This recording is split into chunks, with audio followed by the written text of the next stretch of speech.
नमस्कार, मैं पंकज अरोड़ा और आप देख रहे हैं ताजा अपडेट। दर्शकों, एक समय था जब विद्यालय के मुख्य द्वार पर लिखा होता था शिक्षार्थ आइए, सेवार्थ जाइए। और आज के तथाकथित विद्यालयों में इस पंक्ति के साथ यह भाव भी लुप्त हो गया है। हमारे एक ऐसी ही चर्चा है शिक्षा या व्यवसाय। हमारे साथ जो साथी जुड़ रहे हैं उनसे मैं आपका परिचय करा दूं। हमारे साथ है डॉक्टर वेद रथित, जो एक लेखक है और कई पुस्तकें भी लिख चुके हैं। हमारे साथ है डॉक्टर प्रीता कौशिक, पूर्व प्राचार्य, राजकीय महाविद्यालय और शिक्षाविद है। और डॉक्टर कविता अरोड़ा, जो अध्यापक है एक निजी विद्यालय में। तो इनसे जानना चाहेंगे। मेरा सवाल है, पहले तो डॉक्टर प्रीता कौशिक से अपना परिचय दें। और मेरे सवाल ये है कि हरियाणा में मेडिकल कॉलेज की फीस को लेकर कई गुना बढ़ा दिया गया, यह कितना जायज है? डॉक्टर प्रीता कौशिक। मैं डॉक्टर प्रीता कौशिक। मैं पिछले 35 वर्षों से विभिन्न राजकीय महाविद्यालयों में अंग्रेजी का पठन पाठन करती रही हूँ। शिक्षा के क्षेत्र से जुड़ी हुई हूँ और मैंने शिक्षक के रूप में ही मैंने अपनी शिक्षा आगे जारी रखी, पीएचडी भी की और कई महाविद्यालयों को मैंने देखा है और बदलती परिपाटियों से भली भांति अवगत हूँ।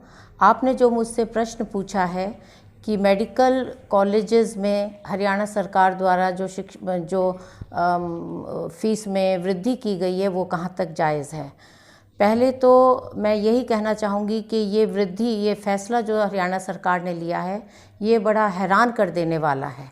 एक तरफ तो हम समाज के विकास की बात करते हैं, राष्ट्र के विकास की बात करते हैं, हम बात करते हैं कि सभी को समान अवसर दिए जाएं, हम बात करते हैं कि किसी भी क्षेत्र में भ्रष्टाचार न हो, भ्रष्टाचार मुक्त भारत की बात करते हैं।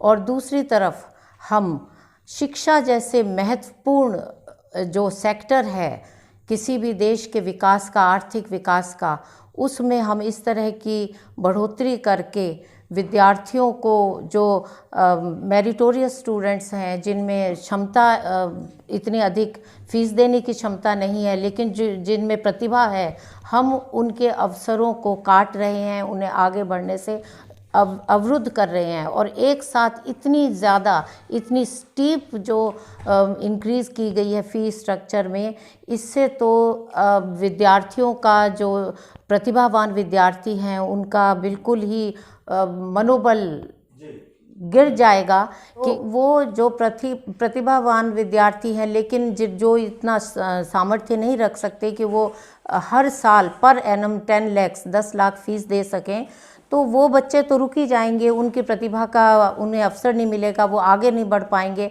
और एक तरह से हम मेडिकल के क्षेत्र में जो भविष्य में भावी अच्छे डॉक्टरों को हम खो देंगे। कहाँ 56,000 और कहाँ 10 लाख। मेरा अगला सवाल है डॉक्टर साहब से। डॉक्टर साहब, सबसे बड़ा चैलेंजिंग विषय है शिक्षा में आरक्षण को लेकर, जैसे एसटी, एसटी, ओबीसी। इसमें आप थोड़ी अपनी राय बताएं कि किस तरह से होना चाहिए। डॉक्टर साहब, आपने आज ये बहुत अच्छा विषय चुना है। मैं इसके लिए आपको और आपके चैनल को बधाई देता हूँ। और ऐसे जागरूक विषयों पर यदि हम चर्चा नहीं करेंगे तो समाज की क्या गति होगी, क्योंकि अधिकांश हमारा समाज केवल अपने दायरे में सिमटा हुआ है। उसे क्या पॉलिसी बन रही है, क्या नहीं बन रही है, इससे कोई विशेष मतलब नहीं है। को नृप होए हमें कहानी, ये आज भी चल रहा है। अब मैं असली विषय पर आता हूँ कि संविधान जब लागू हुआ उस समय की परिस्थितियाँ कुछ और थी। आज की परिस्थितियाँ 70 साल में इतनी बदल गई, दुनिया कहाँ से कहाँ पहुँच गई, परंतु हम आज भी उसी लकीर के फ़कीर बने हुए हैं। और उस लकीर के फ़कीर का जो परिणाम हुआ है, दुष्परिणाम इस देश को देखने को मिला है। हमारा अधिकांश जो बौद्धिक जो हमारी संपदा है, जो इंटेलेक्चुअल्स हैं, वो यहाँ से पलायन कर रहे हैं क्योंकि उनको उनकी सुविधाएं नहीं हैं। बहुत सारे ऐसे बाधाएं उनके बीच में आती हैं कि उनको अपनी प्रतिभा को यहाँ कुंठित करना पड़ता है और इस कुंठित प्रतिभा के कारण देश की उन्नति रुकती है। यदि देश के कर्णधार कुछ भी जागरूक हैं, थोड़े बहुत भी उनमें देश की चिंता है, तो निश्चित रूप से शिक्षा जैसे विषय का व्यवसायीकरण न करके इसको जन साधारण के लिए सुलभ कराना अति आवश्यक है। यदि ये कुछ विषय, मैं एक बार मॉरिशस विश्व हिंदी सम्मेलन में गया था तो वहाँ कुछ और पत्रकार बंधु थे, तो वहाँ बात हो रही थी कि वहाँ हिंदी लागू नहीं होती, ये नहीं होती। इस उत्साह में हरियाणा में भी हमारे मित्र हैं, उन्होंने कहा हम भी वो किताबें 12वीं तक हिंदी में करवाएंगे, वो अनुवाद कराएंगे। मैंने कहा बहुत अच्छा। परंतु जो बच्चे हिंदी माध्यम से पढ़ेंगे और जो बच्चे अंग्रेजी के माध्यम से पढ़ेंगे, वो कंपटीशन में कहाँ बैठेंगे? ये एक तरह का उन बच्चों के साथ, लाखों बच्चों के साथ एक तरह का षड्यंत्र है कि कुछ लोग, एक विशेष वर्ग के बच्चे ही आगे जा पाएंगे। यही एक षड्यंत्र यहाँ भी लागू है। आरक्षण उस समय की परिस्थितियाँ थी और ये आरक्षण संविधान की देन है, मैं मानता हूँ। ये संविधान के मैं विपरीत कुछ नहीं कह रहा, परंतु वर्तमान परिस्थितियों को यदि हमने नहीं सोचा, उन पर चर्चा नहीं की, आज हम उस पर चर्चा करने को राजी नहीं है। कोई भी राजनीतिक पार्टी आगे आने को राजी नहीं है। और जब तक ये आरक्षण किया मुद्दा इसी तरह बना रहेगा तो पर इसके लिए बोलेगा कौन? आम आदमी बोलेगा, उसकी सुन कौन रहा है? पार्टी के मेंबर बोल नहीं सकते क्योंकि वो अपने स्वार्थों से बंधे हैं, उनको अपनी वोट की चिंता है। तो इसके लिए यदि हम प्रतिभा का पलायन रोकना चाहते हैं, हम देश की उन्नति चाहते हैं, राष्ट्र का विकास चाहते हैं, तो निश्चित रूप से इस पर हमें विचार करना पड़ेगा। और उस समय की परिस्थितियां और जो आज की बदली हुई परिस्थितियां हैं, उसमें एक सुविधा भोगी जो वर्ग हम एक पैदा कर रहे हैं, उस बेचारे गरीब बच्चे ने क्या अपराध किया है जिसके 99% नंबर आए हैं और फिर भी उसको अच्छी जगह नहीं कहीं स्थापन हो रहा है? तो ये एक तरह का उसका गला काटना है। ऐसी प्रतिभाओं का यदि हम इस तरह से निरंतर गला काटते रहेंगे और उनको निरंतर हतप्रभ करते रहेंगे तो देश उन्नति करना असंभव है, देश की उन्नति संभव नहीं है। अब ये आरक्षण के साथ साथ ये जो बिना सरकारी मान्यता और बिना संसाधनों के ये जो विद्यालय चल रहे हैं, अप्रशिक्षित अध्यापकों को लेकर किराए के भवनों में कक्षाएं चला रहे हैं, और फिर भी ये विद्यालय विद्यार्थियों के स्वर्गीकरण के विकास का दावा करते हैं, ये कैसे मान्य हो सकता है? कई देशों में गया, वहाँ पर जो शिक्षा का जो निजीकरण है वो इस तरह से नहीं है।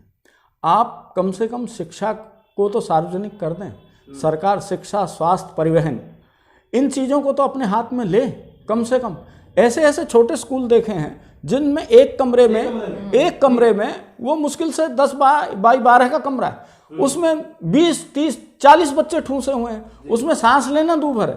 परंतु वो सब हो रहा है क्योंकि हमारे यहाँ संसाधनों की कोई कमी नहीं है, नीयत की कमी है। नीयत की कमी है। जो अध्यापक प्राइवेट स्कूल में आधी से भी कम तनख्वाह पर काम करके और अच्छा रिजल्ट देता है, वही अध्यापक वहाँ सरकारी में जाने के बाद उसकी जो गुणवत्ता क्यों कम हो जाती है? उसके पीछे दोनों बातें हैं पंकज भाई, कि आप ये बात भी ध्यान रखिए कि वो कहते हैं जी हमारे पास वो बच्चे आते हैं जो सुबह लोटा लेके जाते हैं बाहर, और आपके पास क्रीम आती है जिसको आप बना के और अपना नाम करते हैं। बात वह भी एक जायज़ है, परंतु समान शिक्षा व्यवस्था जब तक नहीं होगी तब तक देश उन्नति नहीं करेगा। समान शिक्षा व्यवस्था के लिए सरकार को पहल करनी होगी। सरकार को जब तक दोहरी शिक्षा नीति रहेगी तो एक वर्ग के साथ बिल्कुल निश्चित अन्याय होगा, और जो वर्ग संपन्न वर्ग है, मेरी उससे ईर्ष्या नहीं है, परंतु शिक्षा का तो अब उस अबोध बालक ने क्या अपराध किया जो आपके देश में पैदा हो गया है? कई देशों में अनाथ बच्चों को भी वही सुविधाएं हैं जो किसी अन्य बच्चे को है, और उनको ज़्यादा सुविधाएं दी जाती हैं। परंतु यहाँ हमारे यहाँ जिसके पास पैसा है वो शिक्षा खरीद सकता है, वो दूसरी चीज़ें से खरीद सकता है, वो न्याय खरीद सकता है। तो इस बात पे आमूल-चूल परिवर्तन के साथ साथ राजनेता केवल ऊपरी बात करके आ जाते हैं, वाहवाही लूट जाते हैं, परंतु जब नीचे बात आती है नीतियां बनाने की, क्योंकि वो बना लेते हैं अपने मन से, क्योंकि हमारा दबाव नहीं है, जन सामान्य का दबाव उनके ऊपर नहीं है, जन सामान्य इतना जागरूक नहीं है। जहाँ जहाँ जन सामान्य जागरूक है वहाँ वह नीतियों में परिवर्तन करवाता है, अपने अनुसार करवाता है। और जब तक जन सामान्य नीतियों में भागीदारी नहीं करेगा, छोटी छोटी जगह जगह सभाएं नहीं होंगी और वो जागरूक नहीं होंगे, तब तक ना तो राजनेताओं पे फर्क पड़ेगा, ना व्यवस्था पे फर्क पड़ेगा, ना देश की सरकार पे फर्क पड़ेगा। इसलिए हमको जागरूक होना पड़ेगा। हमें छोटे छोटे ग्रुपों में जागरूक करके वो एक जन आंदोलन के रूप में इस बात को आगे ले जाना पड़ेगा, तभी कुछ हो पाएगा। यहाँ मैं दोनों की ही बातों से सहमत हूँ, पर आरक्षण के मुद्दे पे मेरा भी अपना एक कुछ मानना है। देखिए, आर्टिकल 15-16 में आरक्षण के लिए बात आई थी जब हमारा संविधान बना था। तो आरक्षण से अगर हम जनरल क्लास को देखें ना, अगर आप जनरल क्लास के पास जाएंगे तो आज की जनरल क्लास की सोच ये है कि आरक्षण से हमें कोई प्रॉब्लम नहीं है, लेकिन आरक्षण में जहाँ पे, अगर मैं कोट अनकोट ना करते हुए किसी जाति विशेष की मैं बात नहीं करती हूँ, लेकिन अगर आरक्षण आप देना ही है तो आरक्षण में आप ज्ञान में आरक्षण मत दो। आप जैसे कोई फॉर्म निकलते हैं तो मिडिल क्लास के लिए वो फॉर्म अगर 1000 रुपये का है तो आरक्षित के लिए आप 400 रुपये का रखिए, हमें कोई प्रॉब्लम नहीं है। लेकिन जहाँ पे जिस सीट पे आम जो बिना अनारक्षित कैंडिडेट 90% के साथ जा रहा है, वहाँ पे आरक्षित कैंडिडेट को 40% पे उसके सामने मत रखिए, क्योंकि जब भगवान आरक्षण में आरक्षण दीजिए, हमें कोई प्रॉब्लम नहीं, आप उनको फाइनेंशियली हेल्प करिए, कोई इशू नहीं है, लेकिन ज्ञान के आरक्षण को, ज्ञान के सामने ज्ञान के आरक्षण को मत डालिए। इस बात, प्रतिभा पे कोई आरक्षण नहीं आना चाहिए, कोई समझौता नहीं। मूल्यों में कुछ ना कुछ कटौती कर सकती है सरकार। वो उस बात से आम जनता को कोई परेशानी भी नहीं है, क्योंकि मैं मिडिल क्लास की हूँ और मैं अनारक्षित हूँ, तो उस स्टेट पे मैं अपने, आप किसी भी मिडिल क्लास के पास या अनारक्षित के पास जाएंगे, उसका एक ही मानना है कि आप दीजिए आरक्षण, क्योंकि पैसा खर्च करना सरकार का विषय है। लेकिन हमें, अगर मैं इतनी मेहनत करके 90% पे जा रही हूँ तो आप उसमें 40% को मेरे हाथ से उस चीज़ को मत रखें। बिल्कुल नहीं, परसेंटेज की मैं कविता मैडम से जानना चाहूंगा। परसेंटेज की बात करें, सरकार ने पास होने का जो परसेंट रखा है 30.3 है, परंतु आज के दौर में किसी अच्छे कॉलेज में एडमिशन के लिए 90% चाहिए। इसमें किस तरह से देखते हैं आप इसको? बिल्कुल 30% और 90% में कम से कम 60% का डिफरेंस है, और इस खाई को भरना बहुत ज़रूरी है। और इसको भरने के लिए मेरे को तो एक ही चीज़ लगती है कि हमने आजकल अपने स्कूलों को, प्राइवेट स्कूलों को ना गधा बनाने की फैक्ट्री बना रखा है। हमने बच्चों को बचपन से ही मार्क्स की रेस में उनको शामिल कर देते हैं, उनको जीवन मूल्यों को नहीं सिखाया जाता है।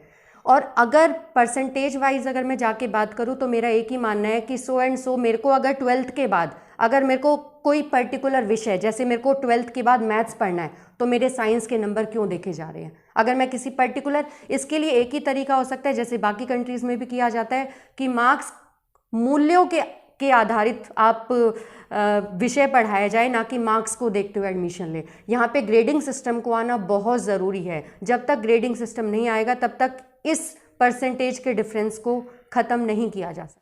लेकिन ग्रेडिंग सिस्टम भी प्राइवेट स्कूलों में ज़्यादा क्यों निकलता है, गवर्नमेंट स्कूलों में क्यों नहीं? क्योंकि अगर सैलरी की भी बात की जाए तो सरकारी स्कूल के जो अध्यापक है उनकी सैलरी ज़्यादा होती है, जबकि प्राइवेट स्कूलों की कम। और जबकि शिक्षा के क्षेत्र में जो सबसे बड़ा योगदान है वो निजी स्कूलों का है। उसके बारे में क्या कहना चाहिए? नहीं, बिल्कुल सही बात है, तभी मैं आपको कह रही हूँ, क्योंकि हमारे यहाँ पे अगर आप सरकारी स्कूलों को देखिए, ये प्रॉब्लम ये है, हमारे देश की शायद सबसे बड़ी विडंबना ही है कि यहाँ पे सरकारी स्कूलों में अगर जाएगा तो वो परिवार के बच्चे जाएंगे जो कि बिल्कुल अपनी बेसिक ज़रूरतों के लिए लड़ रहे हैं। एक 4th ग्रेड के एम्प्लॉयज़ के लिए बोला जाता है कि उनके लिए सरकारी स्कूल बने हैं। आप देखिए, जब तक हमारे यहाँ का नेता और हमारे यहाँ के अच्छे घरों के बच्चे सरकारी स्कूलों में नहीं पढ़ने जाएंगे, तब तक इस सोच को नहीं बदला जा सकता। सरकारी स्कूल का मतलब ही यहाँ पे ये बन गया कि सिर्फ वो लोग जाएंगे जो कि काम मजदूर श्रेणी में आते हैं। तो ये विचारधारा तभी बदली जाएगी। बिल्कुल यही सवाल है मेरा इनसे भी कि जो सबसे बड़ा जो शिक्षा क्षेत्र में योगदान है वो गैर निजी स्कूलों का है, जबकि जो सरकारी स्कूल है उनकी परसेंटेज बहुत कम है। यही सवाल मेरा आपसे, डॉक्टर साहब क्या कहना चाहेंगे आप? ये जो परिवर्तन आया है ये पिछले 25-30 वर्षों में ज़्यादा परिलक्षित हुआ है। उससे पहले की पीढ़ी यानी कि हम अपने माता पिता की पीढ़ी की ओर देखें तो उस समय जितने भी जो भी पढ़ लिख कर शिक्षित होते थे और ऊपर चाहे वो ऑफिसर बनते थे, डॉक्टर बनते थे, इंजीनियर बनते थे, वो 95% वो सरकारी स्कूलों से ही पढ़कर निकले थे। तो ये नैतिक मूल्यों में कमी आई है। अब ये प्रश्न अभी उठा था कि एक शिक्षक आधी तनख्वाह पर प्राइवेट स्कूल में काम करता है और वही उसी का जो काउंटर पार्ट है वो गवर्नमेंट स्कूल में उसे एक बहुत अच्छी तनख्वाह मिलती है, लेकिन दोनों के रिजल्ट्स में बहुत फ़र्क है। तो ये डिफरेंस क्यों है? तो इसको मैं ये कहूँगी कि सरकारी तंत्र में अनुशासनहीनता, घोर अनुशासनहीनता। जब एक सरकारी नौकरी मिल जाती है तो मैं क्षमा चाहूँगी, एक ये मनोवृत्ति बन जाती है कि अब तो हम सरकार के मेहमान बन चुके हैं। वहाँ पे अनुशासनहीनता की इतनी अधिक, क्योंकि मैं तो खुद सरकारी महाविद्यालय में रही हूँ और मैंने वो संस्कृति देखी है, वहाँ की कल्चर देखी है कि इतनी अधिक अनुशासनहीनता, और ये बढ़ती जा रही है। जिस समय हम स्टूडेंट थे, हम गवर्नमेंट कॉलेज के पढ़े हुए हैं, तो उस समय जो क्लासेस लगती थी, जो डिसिप्लिन था, जो अनुशासन था, जो शिक्षकों के अंदर प्रतिबद्धता थी, अब ये तो हम कोई, हमारे पास इंजेक्शन नहीं है, कोई गोली नहीं है, कोई दवाई नहीं है कि हम उसको प्रतिबद्धता कैसे पैदा करें। सरकार प्राइवेट स्कूल में क्यों है वो प्रतिबद्धता कि उसको ये डर है कि अगर उसने नहीं रिजल्ट दिए तो उसकी नौकरी से उसे निकाल दिया जाएगा। ये डर सरकारी तंत्र में नहीं है। अगर कहीं से कुछ उसके ऊपर अंकुश भी लगाया जाता है तो कोर्ट है, उसमें केस चलता है, तरह तरह की RTIs हैं, ये है, मतलब हर जगह हर लेवल पर जो हमारे अफसर हैं या जो भी मान लीजिए, मैं कॉलेज की बात करती हूँ, स्कूल की बात करती हूँ, एक प्राचार्य के ऊपर, चाहे वो स्कूल हो, चाहे वो विद्यालय हो, महाविद्यालय हो, विश्वविद्यालय हो, इतने अधिक उसके ऊपर दबाव होते हैं कि वो चाहकर भी वो अनुशासन नहीं पैदा कर पाता। तो ये नैतिक मूल्यों को भी हमें उत्तरदायी मानना पड़ेगा। सिर्फ हम सरकार को ही कोसें कि भाई सरकार ने ऐसा किया, हम कहाँ तक जिम्मेवार हैं, हमें भी तो आत्ममंथन करना है। एक शिक्षक जब सरकारी कॉलेज में जाता है और वो देखता है कि भाई मेरा जो सीनियर है मुझसे 2 साल 5 साल, वो उसको 4 क्लासें पढ़ानी है, वो 2 भी नहीं पढ़ा रहा, तो फिर वो क्या सीखेगा। और फिर अगर वो पढ़ाने की कोशिश, अगर कहीं से उसके ऊपर अंकुश डाला जाता है तो फिर ऊपरी दबाव आ जाते हैं। तो ये जो नैतिक मूल्यों का जो पतन हो रहा है, इसमें हम सभी शामिल हैं, माँ बाप भी शामिल हैं।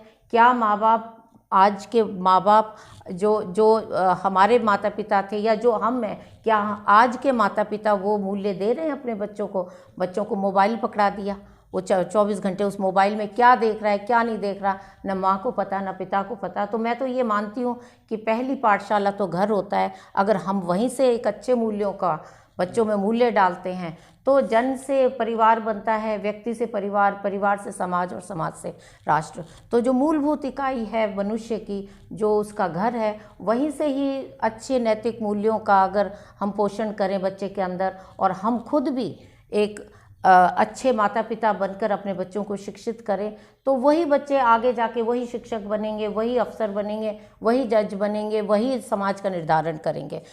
नैतिक मूल्य के साथ साथ जो संस्कार है वो भी बच्चों के अंदर डालने पड़ेंगे। मेरा सवाल है डॉक्टर वेदवती जी से कि जो निजी स्कूल जो हर साल फीस में वृद्धि करते हैं, क्या इस पर कोई ऐसी लगाम लगनी चाहिए? हर साल आप देखते होंगे, सुनते होंगे, कोई ना कोई स्कूल जो है हर साल फीस की वृद्धि कर देते हैं, तो इसके बारे में क्या कहना चाहेंगे डॉक्टर साहब? असल में सरकार और समाज दोनों के बीच में एक खाई है और उस खाई को आसानी से नहीं पाटा जा सकता। जो संगठित समूह हैं, प्राइवेट स्कूल की एसोसिएशन है और बहुत अच्छी एसोसिएशन है, तो वो जब कोई कानून बनता है तो हाई कोर्ट तक को वो इग्नोर कर देते हैं और हाई कोर्ट ऑर्डर पास करता रहता है और वो उन पर कोई असर नहीं पड़ता। कितनी बार यहाँ भी हरियाणा में, फरीदाबाद में भी फीस की मांगी गई डिटेल्स, फार्म भरवाने के लिए मांगा गया, परंतु उन्होंने कोई ध्यान नहीं दिया, क्योंकि उन पे कोई लगाम ही नहीं है। लगाम क्यों नहीं है? क्योंकि जो सरकार के कारिंदे हैं उनकी इन्वॉल्वमेंट उन स्कूल्स में, उन एसोसिएशंस के साथ है। और जब सरकार का काम तो केवल कानून बनाना है, कानून को लागू करना जो कार्यपालिका का काम है, उसमें और नेतागिरी में जब इन्वॉल्वमेंट आ जाती है तो निश्चित तौर से ये सब होता है। अब वो किस आधार पर फीस बढ़ा रहे हैं उसका उन्होंने कोई वो नहीं दिया, क्लैरिफिकेशन, कोई स्पष्टीकरण नहीं है, तो जितनी मर्जी आप बढ़ा लो। मैंने ये देखा है कि जो घर में काम करने वाली महिला आती है बेचारी, वो कितने 500-700 रुपये एक घर से लेती है और 10 घर में काम करने के बाद भी फिर वो कहती है कि मेरा बच्चा प्राइवेट स्कूल में पढ़ेगा। क्यों? उसमें एक ललक है कि मेरा बच्चा भी कुछ बन जाए। परंतु वहाँ क्या होता है कि लाओ फीस, और फीस नहीं आई या आपकी ड्रेस ठीक नहीं हुई, ये नहीं हुई, वो जब तक शिक्षा का व्यवसायीकरण बंद नहीं होगा। शिक्षा का व्यवसायीकरण तब बंद होगा जब समान शिक्षा लागू होगी इस देश में। जब तक समान शिक्षा की बात हम नहीं करेंगे तो ये व्यवसायीकरण इसी तरह होगा और एक वर्ग विशेष का उस पर आधिपत्य रहेगा ही। और नहीं तो देश के जो आप किसकी बात कर रहे हैं, एक जो भावी भविष्य है हमारे देश का, बच्चे क्या हैं, हमारे देश का भविष्य हैं, और उनके साथ हम मिलके, सरकार और समाज मिलके उनके साथ अन्याय करता है। 6 बजे बच्चे को उठा के बस में डाल देते हैं कि जा बेटा पढ़ने जा, और वो बेचारा 4 साल का 5 साल का अबोध बालक, अब उसमें क्या वो शिक्षा ग्रहण करेगा। जबकि आप विदेशों में ऐसा है कि आप एक सर्कल में उसके वहीं पास में आप स्कूल में भेजेंगे, ऐसा नहीं कि आप 10-20 मील दूर भेज रहे हैं, बस में चढ़ के जा रहा है बच्चा। तो ऐसा यहाँ क्यों नहीं हो सकता, यहाँ भी हो सकता है। परंतु वो फीस की जहाँ तक बात है, वो बढ़ोतरी का यदि सरकार नियम नहीं बनाएगी और उसको सख्ती से लागू नहीं करेगी तो ये तो ऐसी बढ़ेगी, ऐसी जेब कटेंगे। आम आदमी के लिए आधी तनख्वाह उसकी फीस में चली जाती है बच्चों के। यदि इसके 2-3 बच्चे पढ़ रहे हैं तो उसके लिए घर में खर्च चलाना मुश्किल हो जाता है मध्यम वर्गीय परिवार को। तो क्यों सब यहाँ जो अब जब फीस वृद्धि होती है, अभिभावकों द्वारा धरना प्रदर्शन भी किए जाते हैं और जो प्रशासन है उनको वो ज्ञापन भी दिया जाता है कि जो फीस की वृद्धि है, बावजूद उसके जो शिक्षा को ताक पर रख के ये लोग जो बैठे हैं शिक्षा के नाम पर, फिर भी फीस वसूली करते रहते हैं। क्यों करते हैं? क्योंकि उनको कहीं से संरक्षण प्राप्त है, उनको राजनेताओं का संरक्षण प्राप्त है, उनको व्यवस्था का संरक्षण प्राप्त है, उनको एक समूह के द्वारा दबाव बनाकर एक संरक्षण लेना उनसे, मतलब तो वो उनका अधिकार बनता जा रहा है। और यदि ये संरक्षण इसी तरह जारी रहा तो शिक्षा एक तरह के कलंक की ओर जाएगी, समाज में शिक्षा नहीं रहेगी, वो अशिक्षा हो जाएगी, और वो मतलब कुछ ही बच्चे उसमें आगे आ पाएंगे, बाकी बहुत सारा एक बच्चों का वर्ग उससे वंचित रह जाएगा। देखिए, ये अगर मैं जाऊं तो एक पूरी सोच है। मैं अंतिम सिर्फ 2 ही लाइनें कहूँगी कि पहले टीचर्स को गुरु दक्षिणा मिलती थी और आजकल टीचर्स को सैलरी मिलती है। सोच बस यही डिफरेंस है। जिस दिन वो गुरु दक्षिणा वाली सोच आ जाएगी उस दिन शायद ये रिलेशन अपने आप में पहले जैसा है। क्योंकि नो डाउट हमारे इंडिया में ही नालंदा विश्वविद्यालय भी था। अगर हम अपने पुरातन इंडिया को देखें ना तो we were the leaders, education में हम लीडर्स थे। हमारी एजुकेशन सिस्टम सबसे प्रखर था पूरे वर्ल्ड में, लेकिन आज हम उस चीज़ से बिल्कुल पीछे रादर कि हम आगे जाए एजुकेशन में, हम हर साल पीछे आते जा रहे हैं। That's it.